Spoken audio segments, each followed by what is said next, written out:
Hi friends, welcome to food at kitchen. Subscribe అవ్వండి more videos కోసం. Subscribe అయ్యేటప్పుడు bell icon మాత్రం click చేయండి, మర్చిపోకండి. మళ్ళీ మరో కొత్త రెసిపీతో మీ ముందుకు వచ్చేసానండి. ఆ రెసిపీ ఏంటంటే పెసరపప్పుతో లడ్డు అండి. ఏదైనా స్పెషల్ అకేషన్స్కి కానీ లేదంటే పండగలకు కానీ కేవలం మూడు ఇంగ్రీడియంట్స్తో ఎంతో టేస్టీ అయిన ఈ లడ్డూని చాలా ఈజీగా మాట్లాడుతూనే తయారు చేసి ఇచ్చండి. మరి తయారు చేసే విధానం అలాగే దీనికి కావాల్సిన ఇంగ్రీడియంట్స్ ఏంటో చూసేద్దామా. ఫస్ట్ మిక్సర్ జార్లో అరకప్పు దాకా పంచదార వేసి అలాగే 3 యాలకులు కూడా యాడ్ చేసి ఇలా మెత్తని పౌడర్లా చేయాలి.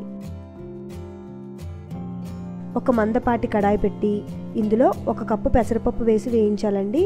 మంటని లో ఫ్లేమ్లో ఉంచి. ఈ లడ్డూకి రుచి అంతా ఆధారపడి ఉంటుందండి. వేయించడంలోనే ఎర్రగా వేయించాలి, కొంచెం ఓపికగా, ఎక్కడ మాడిపోకుండా. ఇలా దోరగా వేయించాక పెసరపప్పుని ఒక ప్లేట్లోకి ట్రాన్స్ఫర్ చేసేసి చల్లారనివ్వాలండి.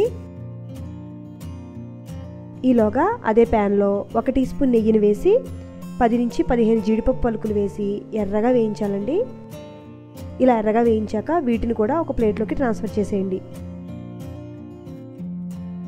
ఇక్కడ నేను జీడిపప్పును వేసానండి. జీడిపప్పు అవైలబిలిటీ లేకపోతే బాదం కానీ కిస్మిస్ కానీ పిస్తా అన్న యూజ్ చేయొచ్చండి. ఇప్పుడు మరో మిక్సర్ జార్లో వేయించిన పెసరపప్పును వేసి చాలా అంటే చాలా మెత్తగా పిండిలాగా గ్రైండ్ చేయాలండి.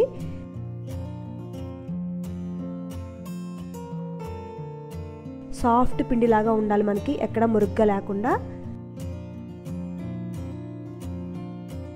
ఇలా గ్రైండ్ చేసేసి ఒక మిక్సింగ్ బౌల్లోకి తీసేయండి.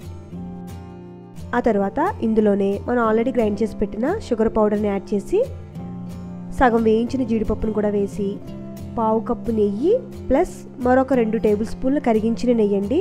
ఈ విధంగా వేస్తూ పిండిని బాగా కలపాలండి. ఇలా పిండిని పట్టుకుంటే చేతికి లడ్డు చుట్టే విధంగా ఉండాలండి.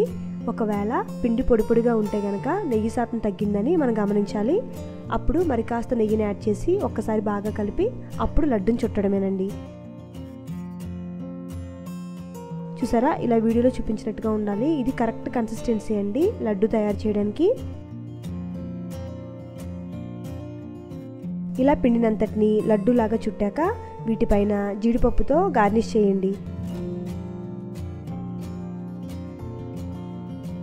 చాలా చాలా బాగుంటాయండి లడ్డూలు.